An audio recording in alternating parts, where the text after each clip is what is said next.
तो supreme God emperor के पिछले एपिसोड में हमने देखा था वहां पर मुइन उससे अकेले ही लड़ाई कर रहा होता है और वो 500 सेक्ट के लीडर से वहां पर उनकी पावर उधार मांगता है। अब आगे इस एपिसोड की शुरुआत में हम देखते हैं 5 एलिमेंट सेक्ट का लीडर मुइन से कहता है, अच्छा तो तुम फेरी लैंड में होकर भी तुम किस तरह से लाइफ एंड डेथ की ताकत को इस्तेमाल कर सकती हो। जिस पर मुइन उसका जवाब देते हुए कहता है, लाइफ एंड डेथ का रिलम, लेकिन मुझे तो ये कुछ ज्यादा टफ नहीं लगता है। तुम्हें लगता है तुम मुझसे जीत पाओगे? और वो मुइन का जवाब देते हुए कहता है, तुम्हें क्या लगता है तुमने किसी लोगों से उधार लिए थोड़ी देर के लिए ताकत, जैसे तुम लाइफ एंड डेथ रिलम तक पहुंच चुके हो, तुम अपनी ताकत को मुझसे कंपेयर कर सकते हो? जिसके बाद मून अपनी अर्थ टेक्निक से उस पर हमला कर देता है, जिसके बाद मून का अर्थ एलिमेंट वाला पान पूरी तरह से उसकी तरफ जाता है और उससे बचने के लिए अपनी ताकत को एक्टिवेट करता है, लेकिन वो उसके वीर को छीनते हुए डायरेक्ट उस पर हमला कर देता है। जिसके बाद वो मून के पाम से बचने की बहुत देर तक कोशिश करता है, लेकिन उल्टा मून का पाम उसे बहुत ज्यादा घायल कर देता है और वो पीछे जाने लगता है और उसे पता लग गया था कि अब वो मून का सामना नहीं कर पाएगा, इसीलिए अपने एंसिस्टर को आवाज देता है। जिसके बाद वहां पर आसमान में एक पावर इमर्ज होती है और मून की तरफ एक शानदार अटैक आता है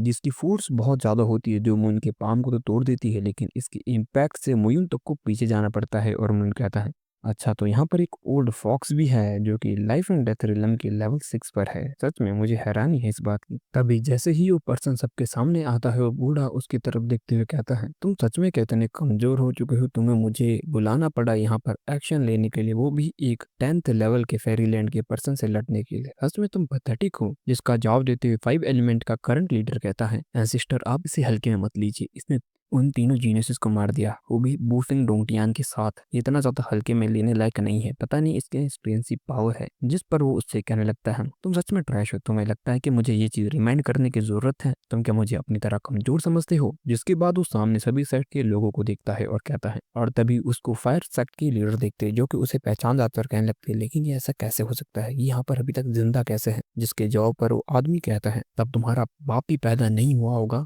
जब मैं यहाँ पर सेक्ट का लीडर हुआ करता था। उस समय तुम सब मुझसे बहुत घबराया करते थे, लेकिन अब देखो तुम मेरे सामने घुटने भी नहीं टेक रहे हो। तुम्हें नहीं पता जब तुम्हारे सामने कोई ऐसा सीनियर आया तो मैं उनके सामने अपने घुटने टेकने चाहिए। जिसके बाद वो अपनी पाँव से सभी को घुटने पर बिठा देता है और वहां पर उन पे प्रेशर इतना ज्यादा होता है कि वो अपने घुटने पर बैठने के लिए मजबूर हो जाते हैं। तभी वहां पर एक और आवाज आती है, तुम इतने ज्यादा बूढ़े हो चुके हो लेकिन फिर भी तुमने अपना घमंड अभी तक नहीं छोड़ा है। और वहां पर एक एंसिस्टर आ जाता है फायर सेक्ट से, और वहां पर 5 एलिमेंट का एंसिस्टर उन्हें देखते हुए कहता है, अच्छा तो तू यहाँ पर आ चुका है, बाकी के 4 ओल्ड फॉक्सेस कहाँ हैं? वो अभी तक यहाँ पर दिखे नहीं है। तभी बाकी के सारे चारों सेक्ट के एंसिस्टर भी वहाँ पर आने लगते हैं। धीरे धीरे सभी की एंट्री वहां पर होती है, जिनकी सभी की एंट्री बैडस होती है। यहाँ तक कि वाटर सेक्ट की एंसिस्टर तो ये तक कहती है, अभी तक तुम मेरे त्यानसिक सेक्ट के डिसेबल्स को बुली कर रहे हो, ये बहुत बुरी बात है। और वहां पर अर्थ, फायर, वुड, वाटर सभी पांचों के पांचों सेक्ट के एंसिस्टर आ जाते हैं। अपने सभी एंसिस्टर को देखने के बाद वहां पर सभी बहुत ज्यादा खुश हो जाते हैं और उनके सामने वहां पर झुक जाते हैं।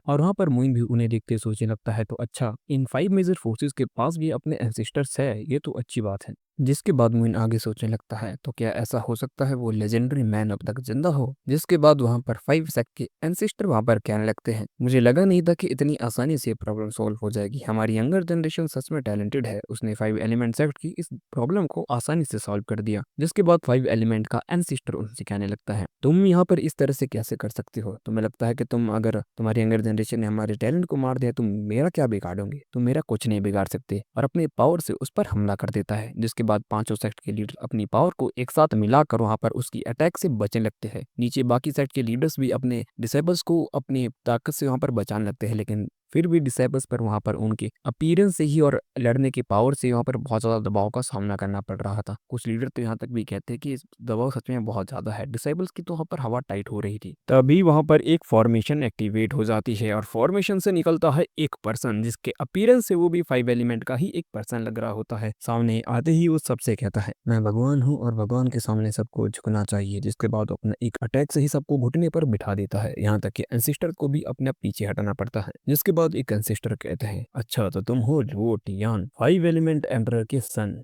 जिस पे वो आगे उसी अपने घमंड में कहता है, वो हजारों साल बीत चुके हैं, दुनिया इतनी डेवलप हो चुकी है, लेकिन मैंने सोचा नहीं था यहाँ पर कोई ऐसा होगा जो मुझे पहली बार देखने पर ही पहचान लेगा। इंटरेस्टिंग। तो चलो अब जब सिचुएशन यहाँ तक डेवलप हो ही चुकी है तो इसे हम सुलझाने की कोशिश करते हैं। क्यों ना अब तुम हमें बताओ कि हमें यहाँ पर कुछ करना चाहिए? जिस पर 5 सेक्ट का एंसिस्टर कहता है, पहले तुम कहो तुम करना क्या चाहते हो? जिस पर वो कहता है, बहुत ही सिंपल चीज है, तभी वो अपनी टर्न बताते हुए कहता है, मैं तुम में से किसी को भी तंग नहीं करूंगा और आगे से मेरा 5 एलिमेंट माउंटेन भी तुम्हें तंग नहीं करेगा, तुम्हारे जीनसिस को भी नहीं लेगा। जिस पर फैट सेक्ट के एंसेस्टर कहते हैं, मुझे नहीं लगता कि तुम्हारे टर्म्स इतने ज्यादा सिंपल हो सकते हैं। तभी वो उसे रोकते हुए कहता है, मेरी बात अभी खत्म नहीं हुई है, बदले में मुझे सिर्फ एक चीज चाहिए, ये लड़का। तभी वो मुइन की तरफ इशारा करता है, लेकिन फैट सेक्ट के एंसेस्टर कहते हैं, तुम्हें क्या लगता है हम यहाँ पर बेवकूफ है? तुम हमारे किसी मार्थ माउंटेन के डिसाइपल को यहाँ पर बार्गिंग के लिए इस्तेमाल करोगे और हम मान जाएंगे? तभी वो उसका जवाब देते हुए कहता है, मैंने कब कहा कि मैं तुमसे बार्गिंग कर रहा हूँ? मैं ताकतवर हूँ, मैं किंग लो हूँ, मैं इसे तुम्हें करवा सकता हूँ। जिसके बाद एक फॉर्मेशन को एक्टिवेट करता है और वहां पर उस एंसेस्टर को घुटने टेकने पर मजबूर करता है और कहता है, तुम्हारे पास पैंथ नहीं है।